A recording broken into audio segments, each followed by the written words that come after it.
So welcome everyone, this is Milan Mukherjee और आज के इस वीडियो लेक्चर में हम स्टार्ट करेंगे क्लास 12 के लिए दो टॉपिक है हमारे पास। न्यूक्लियस चैप्टर को मैंने थोड़ा सा आगे किया हुआ है और इस चैप्टर का टॉपिक्स के नाम है हमारे पास साइज ऑफ द न्यूक्लियस और डेंसिटी ऑफ द न्यूक्लियस। मतलब इस वीडियो लेक्चर में क्या करेंगे, न्यूक्लियस के साइज को किस तरीके से पता किया उसके बारे में बात करेंगे और न्यूक्लियस की डेंसिटी को हमने किस तरीके से पता किया उसके बारे में थोड़ा सा बात करेंगे। ठीक है, चलिए पहला टॉपिक है साइज ऑफ द न्यूक्लियस। अब मैं न्यूक्लियस की साइज की बात कर रहा हूं, तो साइज का मतलब क्या होगा? साइज का मतलब हम टेक्निकली यहां पे उसके रेडियस को पता करेंगे कि उसका रेडियस क्या होगा। ठीक है, चलिए तो पहला टॉपिक लेते हैं अपन।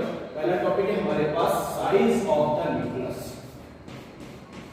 Size of nucleus, size of nucleus के लिए सबसे पहले देख लेते हैं। मैं एटम की पिक्चर बना रहा हूं, कैसा कि मेरे पास इसको मैं न्यूक्लियस मान लेता हूं और उसके आसपास के एक रीजन मान लेता हूं। इस रीजन को मैं क्या बोलता हूं कि कंप्लीट मेरा एटम है और ये क्या है मेरा, ये मेरा न्यूक्लियर मैटर है और इसका साइज मेरे को पता करना है। ठीक है, अभी तक आप लोगों ने जितनी भी फिजिक्स पढ़ी है उसमें ये बात जान ली हो कि जो एटम होता है उसका ज्यादातर हिस्सा जो होता है वो एम्प्टी स्पेस होता है, खाली जगह होती है और ये जो बीच वाला पार्ट है ये हाईली डेंस होता है, बहुत ज्यादा डेंसिटी वाला होता है। अगर मैं एटम के साइज को समझूं तो जो एटम का साइज है वो किस ऑर्डर में चलता है? एटम का साइज मेरा approx to 10 to the power -10 metre के ऑर्डर में चलता है। मतलब जो एटम का साइज होता है वो 10 की पावर -10 मीटर के साइज में चलता है और ये जो मेरा न्यूक्लियस है, इस न्यूक्लियस के ऑर्डर को समझूं मैं तो ये किस में चलता है? ये मेरा 10 टू द पावर -15 मीटर के ऑर्डर में चलता है। मतलब मैं ये चीज समझूं कि अगर मैं इसको कंपेयर करूं तो ये जो मेरा न्यूक्लियस का साइज है वो एटम की साइज से approximately 1/10 to the power 5, 10 to the power 5 मतलब 1 लाख, मतलब 1 लाख टाइम्स छोटा होता है। 10 टू द पावर 5 टाइम्स छोटा होता है, मतलब बहुत ही छोटी सी चीज है। ठीक, इसके अंदर क्या भरा हुआ है? इसके अंदर प्रोटॉन्स भरे हुए हैं और क्या क्या भरे हुए हैं? प्रोटॉन्स के अलावा न्यूट्रॉन्स भरे हुए हैं। तो नंबर ऑफ प्रोटॉन्स भरे हुए हैं, नंबर ऑफ, इसको मैं बोल सकता हूं कि नंबर ऑफ प्रोटॉन्स और नंबर ऑफ न्यूट्रॉन्स, ये चीजें इसमें भरी हुई हैं। अब ये चीजें मिलके क्या बनाती है? यही चीजें मिलके क्या बनाती है? ये चीजें मिलके बनाती है आपका मास नंबर, जिसको हम किससे लिखते हैं? ए से लिखते हैं। तो ए हमारा क्या कहलाता है? Mass number. मतलब सीधी सी बात है कि ये जो अंदर प्रोटॉन्स और न्यूट्रॉन्स की संख्या जितनी ज्यादा होगी मेरा न्यूक्लियस का साइज भी उतना ज्यादा होगा, उसका वॉल्यूम भी उतना ज्यादा होगा। अगर वॉल्यूम उतना ज्यादा होगा तो हम यहाँ पे एक रिलेशन बनाते हैं कि अगर मैं V को वॉल्यूम ऑफ द न्यूक्लियस बोलता हूं तो ये कैसा होगा? V is directly proportional to क्या बन जाएगा? V is directly proportional to A बन जाएगा। मतलब एटॉम मास नंबर जितना ज्यादा होगा, number of protons plus number of neutrons जितने ज्यादा होंगे, वॉल्यूम ऑफ द न्यूक्लियस भी उतना ज्यादा होगा। ठीक, एक बात हम जानते हैं।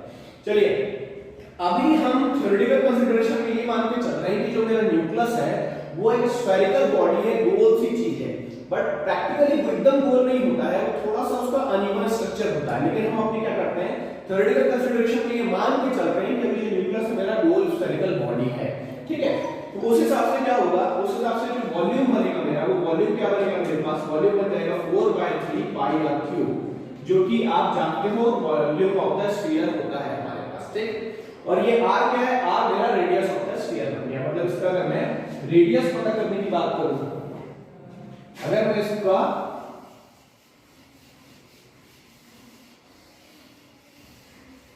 इसका रेडियस की बात करूं तो क्या बन जाएगा मेरे पास? ये मेरा जो रेडियस बनेगा इसको मैं क्या मान लेता हूं? r मान लेता हूं। तो ये क्या बन जाएगा मेरे पास? 4/3 पाई r क्यूब बन जाएगा और ये डायरेक्टली प्रोपोर्शनल हो जाएगा मेरा मास नंबर के। मास नंबर को मैं किस दिखाता हूं? मास नंबर को मैं a से दिखाता हूं। ठीक, चलिए ये सारा डेटा को उधर भेज देता हूं तो कैसे हो जाएगा मेरे पास कि r cube is directly proportional to, यहां पे क्या है मेरे पास 3 नीचे है तो ऊपर पहुंचा देता हूं। ये क्या हो जाएगा? 3 मेरा इधर आ गया, a एज लिख देता हूं और 4 पाई मेरा ऊपर की तरफ है तो ये नीचे कहां आ जाएगा? 4 पाई मेरा नीचे की तरफ आ जाएगा। तो r cube is directly proportional to 3/4 pi into का a हो जाएगा। ठीक, चलिए अब एक काम करता हूं मैं यहां पे क्या करता हूं, इस प्रोपोर्शनलिटी साइन को हटाता हूं। जब मैं प्रोपोर्शनलिटी साइन को हटाऊंगा तो क्या बन जाएगा मेरे पास? r cube is equals to एक कांस्टेंट देते हैं हम, क्योंकि हम जानते हैं कि जब भी फिजिक्स में हम प्रोपोर्शनलिटी साइन को हटाते हैं क्या करते हैं? कांस्टेंट देते हैं। तो हमने एक कांस्टेंट दे दिया, कांस्टेंट क्या हो गया हमारे पास? a हो गया, डिवाइडेड बाय क्या हो जाएगा? डिवाइडेड बाय 4 पाई। तो डिवाइडेड बाय क्या हो गया हमारे पास? 4 पाई आ गया और इनटू में क्या आ जाता है? इनटू में a आ जाता है। अगर मैं ये वाले पार्ट को ध्यान से देखूं तो 3 k 4 पाई ये सभी सब कांस्टेंट है तभी सर कांस्टेंट मतलब क्या है, इधर कांस्टेंट है पूरा तो पूरा डेटा और इधर इक्वल्स टू है। तो इसी इक्वेशन को मैं आगे कैसे लिख सकता हूं, इसी इक्वेशन लिख सकता हूं कि r³ is directly proportional to a बन जाएगा मेरे पास। या फिर मैं काम करता हूं इस क्यूब को भी उधर भेज देता हूं तो कैसा बन जाएगा मेरे पास, ये बन जाएगा मेरे पास r is directly proportional to a to the power 1/3 हो जाएगा। ठीक है, तो यहां पे हम आ गए कि r is directly proportional to a 1/3। और अब हम क्या करते हैं, हमको रेडियस के करीब हम पहुंचते जा रहे हैं। अब क्या कर रहे हैं, इस डायरेक्टली प्रोपोर्शनल वाले फॉर्म को इक्वेशन में कन्वर्ट करते हैं। कैसे कन्वर्ट करेंगे, हम जब भी प्रोपोर्शनलिटी साइन को हटाते हैं तो एक कांस्टेंट देते हैं। तो अगले स्टेप में हम क्या करते हैं, अगले स्टेप में हम क्या कर देते हैं कि r is equals to r0 times of a की पावर 1/3 कर देते हैं। और यहां पे r0 क्या आ गया, r0 एक कांस्टेंट ले आए हम।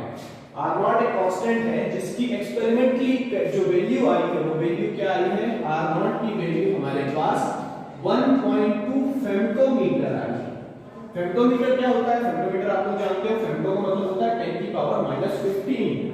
तो ये r0 की वैल्यू क्या बनेगी मेरे पास 1/2 into 10 to the power -15 metre.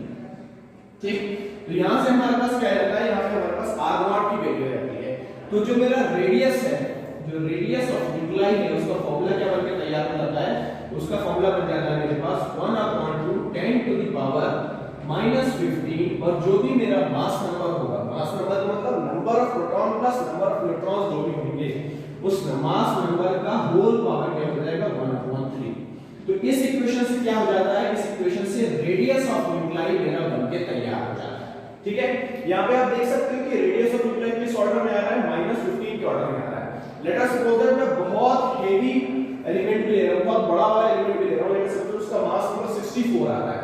तो 64 का जब हम क्यूब रूट करेंगे तो क्या आएगा मेरे पास 4 आएगा। तो 4 into 1.2 अप्रॉक्स टू समथिंग 5 के अराउंड ये फिगर पहुंचेगा। और यहां पे क्या आ रहा है 10 की पावर -15 आ रहा है।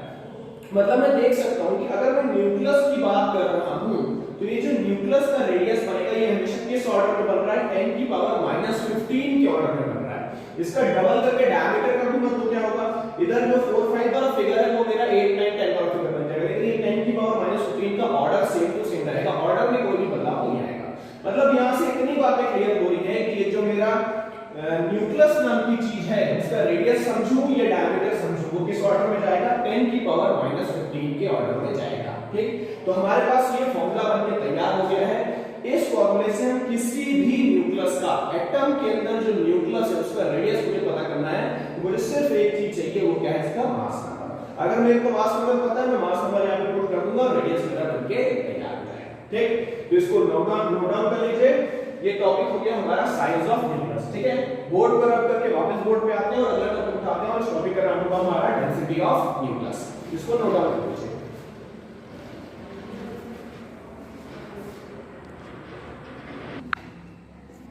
चलिए तो स्टार्ट करते हैं डेंसिटी ऑफ न्यूक्लियस। अब न्यूक्लियस की डेंसिटी पता करने की कोशिश करते हैं। आप लोग जानते होंगे कि ये शायद सबसे डेंस मैटर में से एक है, सबसे ज्यादा डेंस मैटर की बात कर रहा हूं वो अपना न्यूक्लियस होता है। ठीक, चलिए न्यूक्लियस की डेंसिटी पता करना है। अब हमने जितनी भी फिजिक्स पढ़ी है, अगर मेरे को डेंसिटी पता करना है तो मैं एक ही चीज करता हूं, मास अपॉन वॉल्यूम का रेशियो पता करता हूं। अगर मास अपॉन वॉल्यूम का रेशियो मेरे को पता है तो मैं किसी भी चीज की डेंसिटी को निकाल सकता हूं। ठीक, उसी लॉजिक को हम यहां पे यूज करते हैं और डेंसिटी ऑफ न्यूक्लियस को निकालते हैं। कैसे निकालेंगे, हम एक काम करते हैं, सबसे पहले मुझे क्या करना पड़ेगा, मुझे मास निकालना पड़ेगा। तो मैं क्या करूंगा, मास ऑफ न्यूक्लियस समझ लेते हैं। मास ऑफ न्यूक्लियस हम समझ लेते हैं। तो न्यूक्लियस की मास को हम किस तरीके से समझ सकते हैं, तो न्यूक्लियस की मास को समझने का सिर्फ एक तरीका है। क्या, हमारे पास ये न्यूक्लियस है, हम देख लेंगे न्यूक्लियस मेरा किन चीजों से मिलकर बना हुआ है। तो ये न्यूक्लियस मेरा किससे बना हुआ है, प्रोटॉन से मिलकर बना हुआ है। और साथ साथ इसमें क्या होते हैं, इसमें आपके न्यूट्रॉन्स होते हैं। तो नंबर ऑफ प्रोटॉन्स होंगे और नंबर ऑफ न्यूट्रॉन्स होंगे। तो उसके लिए हम क्या करते हैं, ये दोनों ही मास एंटिटीज हैं जो कि हमने लास्ट वीडियो में समझा हुआ है। तो इसको अपन क्या बोलते हैं, इसको अपन मास नंबर के फॉर्म में पढ़ते हैं। इसको हम a से दिखाते हैं और a क्या बनता है मेरे पास, a बनता है मेरे पास मास नंबर। तो मास नंबर क्या बन रहा है मेरे पास, number of protons plus number of neutrons equals to mass. ठीक, तो अगर मुझे मास ऑफ द न्यूक्लियस निकालना है तो सीधी सी बात है, मेरे को क्या करना पड़ेगा, मेरे को मास नंबर निकाल देना होगा। लेट अस सपोज दैट इसका मास नंबर 6 आ रहा है। अगर मुझे इस एलिमेंट का मास नंबर 6 है पता है मुझे, तो इसका मास कितना हो जाएगा, इसका मास हो जाएगा आपका 6u। क्या हो जाएगा, 6u। U का मतलब क्या, यूनिट की बात हो रही है। ये कौन सी यूनिट है, ये आपका एटॉमिक मास यूनिट है, AMU बोलते हैं इसको, ठीक है। तो अब हम थोड़ा सा कन्वर्जन के बारे में पढ़ लेते हैं कि 1 U जिसको हम 1 AMU बोलते हैं, क्या बोलते हैं, 1 AMU एटॉमिक मास यूनिट। और एटॉमिक मास यूनिट कितनी होती है, ये एटॉमिक मास यूनिट होती है आपका 1.66 into 10 की पावर -27 kg। तो ये आप लोगों को याद रखना है, बहुत ज्यादा काम आएगा आप लोगों के, फिजिक्स में भी काम आएगा, केमिस्ट्री में भी काम आएगा, ठीक है। तो किसी भी एलिमेंट का अगर अपन को मास निकालना है तो आप क्या करोगे, उसका मास नंबर देखोगे। लेट अस सपोज उसका मास नंबर 1 है, तो उसका मास कितना हो जाएगा 1.66 into 10 की पावर -27 kg, ठीक। इसी तरीके से कोई भी एलिमेंट का अगर मास नंबर 3 है तो 3 से मल्टीप्लाई कर दोगे, 5 है तो 5 से मल्टीप्लाई कर दोगे, n है तो n से मल्टीप्लाई कर दोगे, ठीक। तो यहां तक समझ में आ गया ये क्या हो गया अपना मास ऑफ न्यूक्लियस। तो हम क्या करते हैं, जो हमारा मास नंबर आया, मास नंबर क्या आया हमारे पास, a आया, हम क्या करेंगे इसमें u का मल्टीप्लाई करेंगे। तो मास ऑफ द न्यूक्लियस क्या बन गया मेरे पास, a into u बन गया, ठीक। इसको नोट डाउन कर लीजिएगा, ये याद रखने वाली चीज है। इसको थोड़ा बॉक्स में फ्रेम कर लेते हैं। बॉक्स में फ्रेम करने से क्या होगा, आपको ध्यान रहेगा कि ये मुझे याद करना है, जो भी नोट्स वाला पॉइंट है उसमें आप लोग ये बना लीजिएगा। इसको अभी मैं मिटा दूंगा, ठीक है। चलिए, तो मास ऑफ द न्यूक्लियस क्या बना मेरे पास, मास ऑफ द न्यूक्लियस बना मेरे पास a into u, ठीक। अब चलिए वॉल्यूम की बात करते हैं, तो वॉल्यूम बना लेते हैं, वॉल्यूम ऑफ न्यूक्लियस।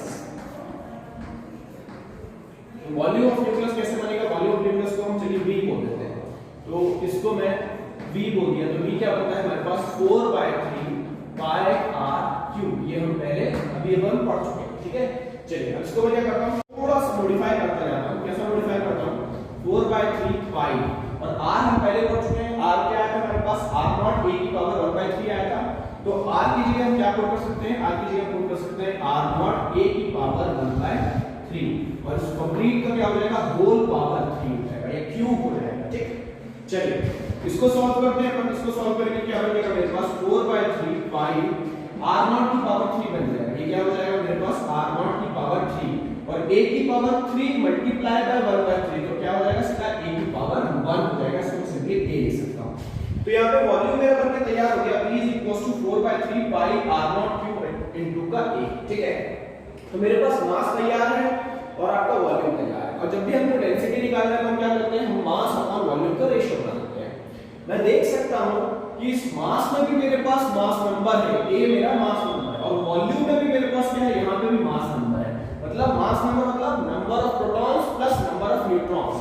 जब भी मैं इसका रेशियो बनाऊंगा तो क्या होगा, a से a मेरा कैंसिल हो जाएगा। जब a से a मेरा कैंसिल हो जाएगा, इसका मतलब ये है कि जो डेंसिटी ऑफ न्यूक्लियस है वो a पे डिपेंडेंट नहीं है। या दूसरे शब्दों में बोल सकता हूं कि डेंसिटी ऑफ न्यूक्लियस जो है मेरा वो मास नंबर पे डिपेंडेंट नहीं होता, ठीक। एक बात क्लियर हो गई।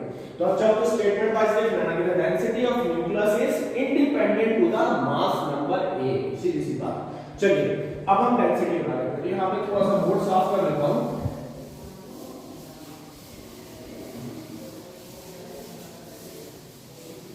चलिए तो अब अपन लगाते हैं डेंसिटी। हमने बोल दिया क्या, डेंसिटी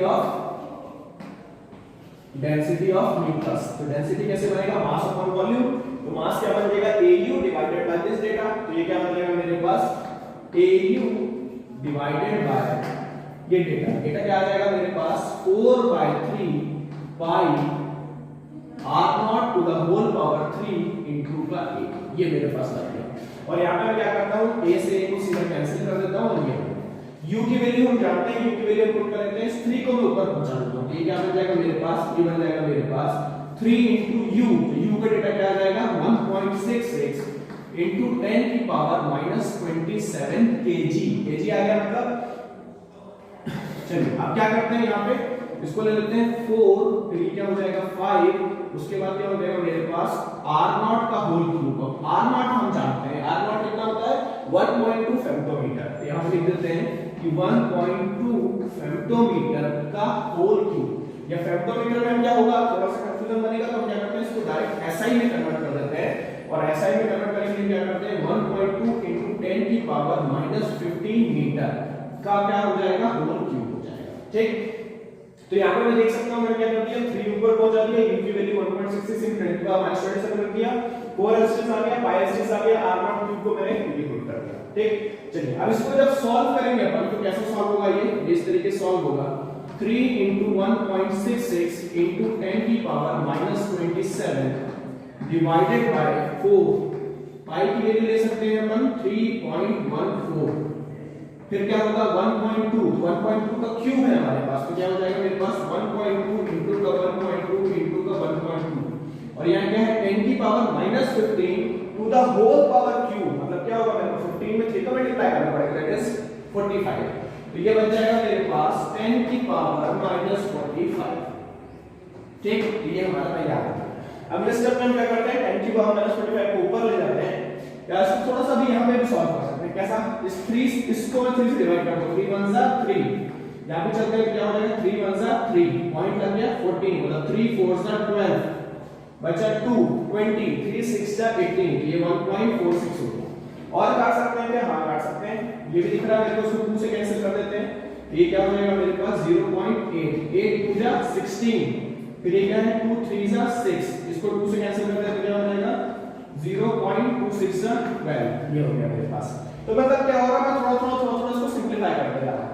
अब आप लोगों को मैथमेटिकल क्वेश्चन मिल चुका है, मैथमेटिकल क्वेश्चन क्या मिला है यहाँ पे, खाली 0.83 to the whole divided by 4 into 1.46, इस 1.46 को आप चाहो तो 1.5 लिख सकते हो, इनटू का 0.6 इनटू का 1.2 मतलब 12 into 12 144 1.44 हो जाएगा हमारे पास डेटा, ये क्या हो जाएगा 1.44, तो ये इतना न्यूमेरिक डेटा आ गया मेरे पास, और ये जो एक्सपोनेंशियल की फॉर्म में क्या आ जाएगा मेरे पास -45 ऊपर जाएगा तो +45 -27, तो ये बन जाएगा 10 की पावर 45 माइनस ऑफ 27, ठीक है। तो इस तरीके से आपका डेटा सॉल्व होता जाएगा और आप वैल्यू के करीब आते जाओगे। अब इसके बाद हम सॉल्व नहीं कर रहे हैं, इसके बाद मैं डायरेक्ट वैल्यू पुट कर दे रहा हूं, वैल्यू पुट करके हम आगे बढ़ते हैं।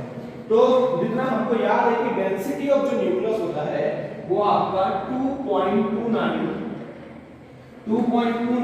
into 10 की पावर 17 kg के आसपास, ये फिगर क्या बन रहा है मेरे पास 2.29 into 10 to the power 17 kg के बराबर बन रहा है। इसको नोट डाउन कर लीजिएगा। अच्छा, इसको आप लोग सॉल्व कीजिएगा, जब आप लोग सॉल्व करोगे तो अपने आप आपको इस वैल्यू के करीब पहुंच जाओगे। तो यहाँ पे क्लियर हो रहा है कि डेंसिटी ऑफ न्यूक्लियस मेरा ये है। चलिए बात करते हैं कि ये जो मेरी डेंसिटी ऑफ न्यूक्लियस है इसको वाटर से कंपेयर करते हैं, पानी से कंपेयर करके देखते हैं कि डेंसिटी कितनी, ठीक है। चलो इसको मिटा रहा हूं। आप लोगों के मन में सवाल आ रहा होगा कि इसको मैं वाटर से ही कंपेयर क्यों कर रहा हूं। तो वाटर एक ऐसा एलिमेंट है हमारे पास जो कि बहुत ज्यादा कॉमन है, मतलब वाटर से कंपेयर करें कॉमनली फाउंड चीज से हम उसको कंपेयर करने की कोशिश कर रहे हैं कि उसकी डेंसिटी कितनी ज्यादा है कितनी कम है, ठीक। तो अभी हमने बोला कि डेंसिटी ऑफ न्यूक्लियस क्या आ रहा है मेरे पास, डेंसिटी ऑफ न्यूक्लियस।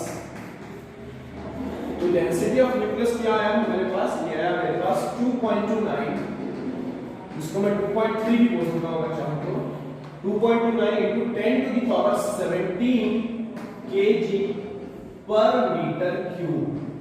हाँ, ये डेंसिटी है तो क्या हो जाएगा kg पर मीटर क्यूब। तो डेंसिटी ऑफ न्यूक्लियस क्या है इतना। अब डेंसिटी ऑफ वाटर की बात करें तो कैसा है, चलिए डेंसिटी ऑफ वाटर, जब मैं वाटर की डेंसिटी देखूं तो कितना आता है, वाटर की डेंसिटी होती है 1 into 10 की पावर 3 kg पर मीटर क्यूब, ये होती है, ठीक। तो जब आप इसको कंपेयर करोगे तो आपको लिखेगा कि वाटर की डेंसिटी क्या आ रही है 10 की पावर 3 और न्यूक्लियस की डेंसिटी क्या आ रही है 10 की पावर 17, मतलब 10 की पावर 14 टाइम्स ये डेटा जा रहा है। मतलब ये इमेजिन कर सकते हो कितना हाईली डेंस मैटर की बात कर रहे हैं हम। वाटर की डेंसिटी 10 की पावर 3 हो रही है, न्यूक्लियस की डेंसिटी 10 की पावर 17 पहुंच जा रही है, that is 10 to the power 14 times ज्यादा हुआ है, ठीक है। इसका मतलब ये बहुत हाईली डेंस है। क्यों ऐसा हो रहा है उसको जरा समझे। तो अगर मैं वाटर का एटॉमिक अरेंजमेंट समझूं, पानी के अंदर क्या होता है H2O, हाइड्रोजन भी है ऑक्सीजन भी है, हाइड्रोजन के एटम्स भी हैं ऑक्सीजन के एटम्स भी। चलो मैं एटम्स पे पहुंच जाता हूं। मैंने बोला कि ये मेरा एक एटम है, ये मेरा उसका न्यूक्लियस है, ये मेरा दूसरा एटम है उसका न्यूक्लियस है, ये मेरा तीसरा एटम है उसका न्यूक्लियस है, ये मेरा चौथा एटम है उसका न्यूक्लियस है, पांचवा एटम उसका न्यूक्लियस। इस तरीके से मैं क्या करता हूं बहुत सारे एटम्स को अरेंज कर देता हूं, ठीक। उस सबके बीच में क्या मेरे को दिख रहा है, बीच में क्या है मेरे पास न्यूक्लियस है, और आसपास क्या दिख रहा है, आसपास खाली जगह दिख रही है। ठीक, जब मैं न्यूक्लियस की बात कर रहा हूं, सिर्फ न्यूक्लियस की बात कर रहा हूं, मतलब क्या खाली ये डॉट वाला पोर्शन इसकी तो यहां पे मैं देख पा रहा हूं कि इसकी डेंसिटी बहुत ज्यादा होगी और इनकी डेंसिटी बहुत कम होगी। क्यों? क्योंकि एटम का जो ज्यादा से ज्यादा हिस्सा है, मैक्सिमम हिस्सा कैसा होता है, मैक्सिमम हिस्सा एम्प्टी स्पेसेस का होता है, खाली जगह का होता है। इसी खाली जगह के कारण क्या होती है, वाटर की डेंसिटी कम बन रही है, जबकि न्यूक्लियस की डेंसिटी कितना 10 टू द पावर 14 टाइम्स ज्यादा है। ठीक है, तो इसको नोट डाउन कर लीजिएगा, जितना डेटा हम लोग को रिक्वायर है उसको अपने नोट डाउन करते रहिए।